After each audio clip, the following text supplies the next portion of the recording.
Hi, and welcome back to the Save It for Parts channel. Today we are heading to Alaska for 2 weeks. We're going to rent a boat for about 9 or 10 days and cruise around the inside passage of Southeast Alaska. Now this isn't quite as random as you might think because I grew up on an island in Southeast Alaska and my sister and I are both very experienced with boats. We are both going on this adventure along with 5 other friends, and we are so experienced that the boat rental company is just letting us take the boat ourselves. We don't need to hire a captain or crew. We can be the captain and crew ourselves, and we've got basically 9 days of the boat all to ourselves, plus a little bit of time at the beginning and end. We're flying into the state capital of Juneau. We're picking up the boat from Auk Bay Adventures, and we're going to be circumnavigating Admiralty Island. So as a former Alaskan, as someone who grew up on boats, what stuff do I take for a trip like this? And how did I get all my gear to fit into one checked bag, one carry-on, and one personal item? Let's take a look. Now, it is certainly difficult to choose what stuff to bring and what to leave behind, especially when this is not even half of my camping, hiking, and outdoor gear. I still have an entire closet full of stuff like that that's not coming on the trip. This is just kind of the most critical stuff that I think is going to be most useful on this trip and would fit within a general luggage allowance. Now, this is not everything we're bringing. This is pretty close to my final luggage pack.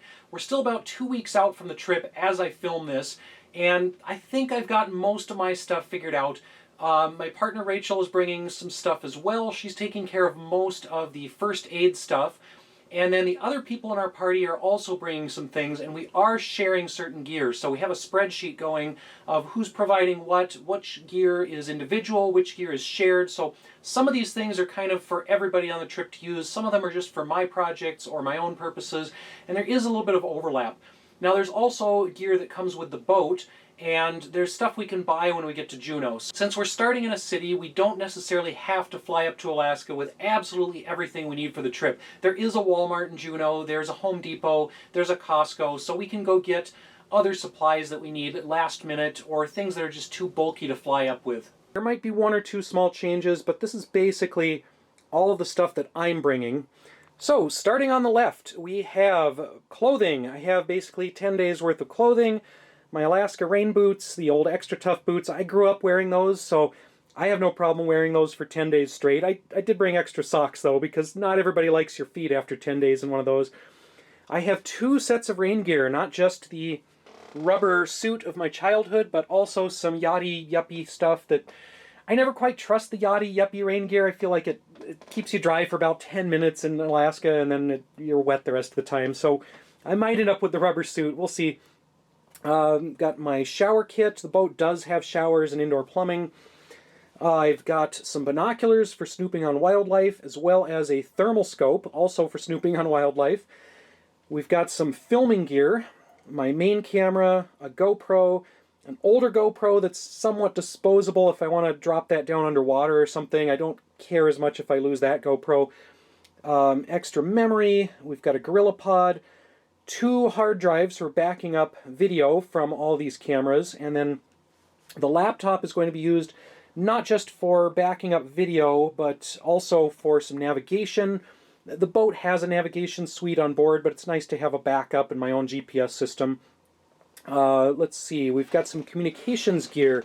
Again, the boat has radios, but it's nice to have handhelds for going ashore and going around on the dinghy. So we've got 2 handheld VHF radios. We've got the Mesh-tastic communicator, which probably won't see anything up there. The little thing to the right of it that looks like the Mesh-tastic communicator is a satellite messenger. I did a video before on the earlier generation of Spot satellite messengers, and this is the newer generation that you can actually text on, so that will be fun to try out. Got some spare batteries up there for all the radios. We have the Iridium satellite phone, and I'm supposed to be getting a SIM card for that from the same company that sent me one before, so we can use that for about, I think they're giving me 20 or 30 minutes of airtime, so enough to call the family and say hello if the cell phone doesn't work. We have the cell phone, we've got a 4G hotspot. I don't know if we're going to have much for cell phone or internet service. I remember there not being any when I was a kid, and I don't know if it's gotten much better. I think there might be AT&T in 1 or 2 spots, but we may or may not have internet up there. We've got some reading material, book to read. The binder underneath is some maps and notes and some of my other info for the trip. We have some critter guides, wildlife guides for tide pool stuff. We have some tide books because tides are a big thing in Southeast Alaska. Very important to know what the tide is doing because it can be pretty aggressive up there. Next up we have charging stuff, so power bank, power strip, all kinds of plugs, USB cords, laptop charger, chargers for other stuff. I didn't bother taking all that out because you know what chargers look like. Then we have kind of the column of hiking around gear, the shore party gear. So we have a dry bag for going in the dinghy or in the kayaks. The boat we're renting comes with a couple kayaks, so that'll be fun for poking around little coves and whatnot. Some smaller dry bags and Ziplocs for phones, smaller set of binoculars for taking with me, fire starting stuff, sunglasses, compass, headlights. We've got a flashlight and then actually a UV light. If we go and explore any mines, it'd be fun to use the UV light to look for minerals. Gloves, some emergency gear. I won't show you what goes in the shoulder holster because YouTube doesn't always like that, but I will have some bear protection. Over here we've got kind of some general stuff. I've got some bags for organizing things, spare batteries, pens. I'm sure the boat will have some of that stuff, but it's nice to have a few extras. The goggles and knife are in case we get into a rope or thick kelp or we get something tangled in the prop. I've had that happen a few times in Alaska and elsewhere, and it's nice to be able to dive on your rudder, dive on your propeller, and cut stuff out of there if you have to, because it's a single-engine boat. If we run over a crab pot or some kind of drifting net, we could be stuck. So the guy that rented us the boat said he didn't have a dive mask on board, so I'm just bringing my own. All this stuff on the orange dry bag is kind of the ocean bag or the ditch bag. So this is kind of, if the boat is sinking, you throw this in the life raft with you. Basic survival stuff, another radio, a first aid kit, more lights, duct tape, compass, basically some duplication of some of the other hiking and emergency survival gear, but this is basically so we don't have to hunt for any of that. If there's a real emergency, this bag goes overboard with you, and we'll probably put wallets and cell phones in there too, just so everything is in one place in case the worst happens. I don't expect to ever use this bag, but it's kind of a nice peace of mind to have that. Also, the actual luggage, I'm bringing the small luggage there as carry-on. The backpack is both my personal item on the plane and my hiking around day bag. The big Pelican case is my luggage, and then we can just throw that on the roof of the boat and use it for dry storage outside, because there might be limited space in the boat, and it might be nice to have somewhere out on deck that we can just put like laundry or just gear that we don't need to get to all the time, something where it'll stay dry and out of the way. And that's why I'm bringing the massive Pelican case instead of... I thought about bringing something like a duffel bag that would pack away more nicely inside the boat, but I already had this Pelican case, and I figured it might be a good option. These are a few things that didn't make the final cut. I didn't really have room for them, so the laptop bag, well, the laptop's just going to live on the compass shelf of the boat most of the time, so I probably won't need the bag. I've got smaller dry bags. I don't really need the dry box for my phone. I don't really need this yellow dry bag because we have the blue and the orange one. Another book that wouldn't really fit, it was just too heavy. Some camping chairs. I would like to bring these. The boat has some chairs, but we're so many people, it would be nice to have those. I don't think we're going to make those fit. I've got that hiking monopod thing, which I've used before, but we've got the Gorilla Pod, so I don't think I'll really need that for the camera, and if I need a hiking stick, I'll just get a piece of driftwood off the beach. So I think that about covers the gear that I'm bringing, and again, some of my friends are bringing other stuff. I think somebody's got a little hatchet, somebody's got a machete, or maybe we'll just buy a machete when we get up there, because they're bulky to bring, and they're only like $20 at Home Depot. So anyway, that is what my gear looks like, and maybe we'll run back to this video after the trip is over, and we'll see how much did I actually use. Did we need any of the emergency stuff? Hopefully not. How much stuff did I not use? How much stuff was overkill and I shouldn't have brought it? We'll do like a little post-mortem on the trip and the amount of stuff that we brought and just figure out how did it go. Roughly sorting all of the stuff. Checked luggage over there, clothes and miscellaneous gear. We have personal item, main camera, battery packs and whatnot. carry-on luggage, all of the lithium batteries that cannot be in checked luggage, and the laptop and whatnot.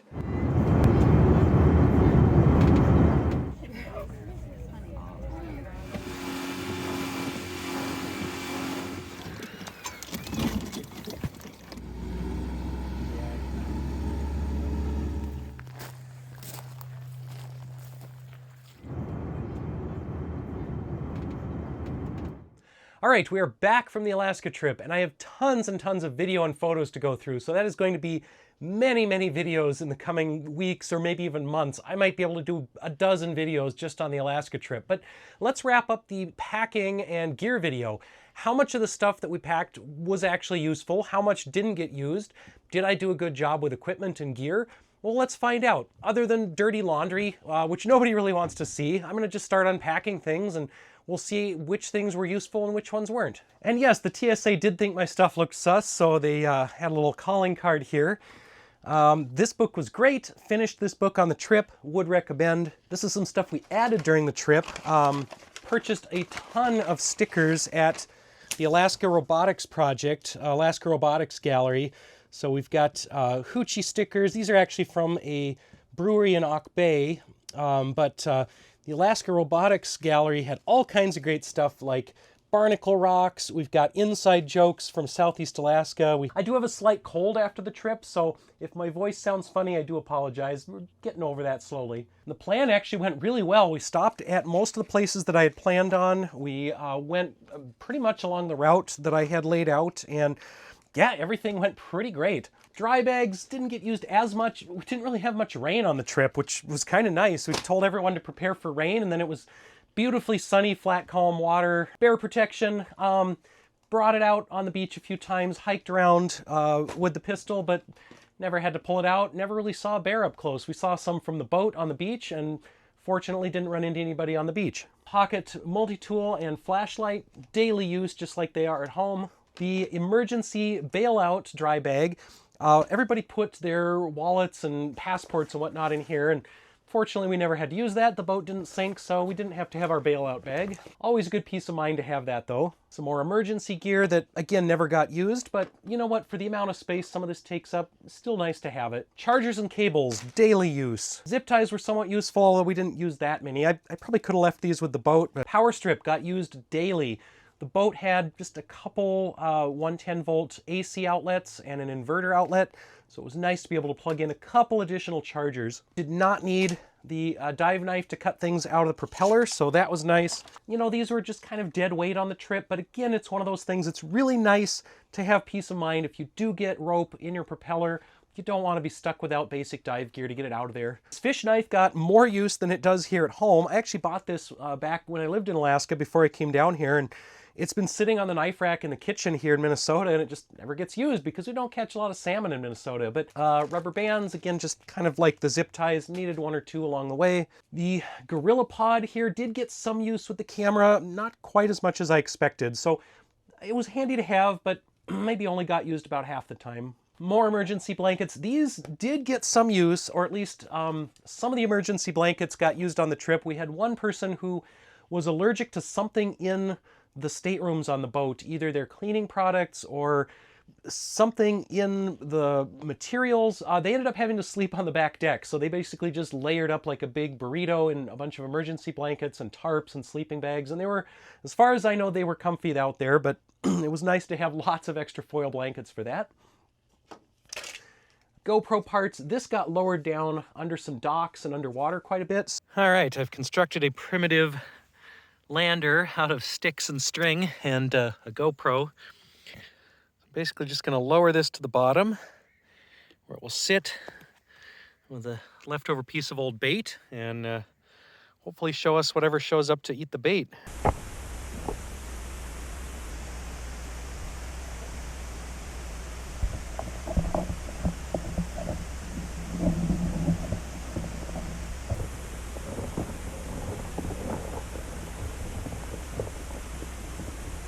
Hard drives. I had 2 hard drives to back up all the video from the whole trip, so I'd have 2 copies of everything.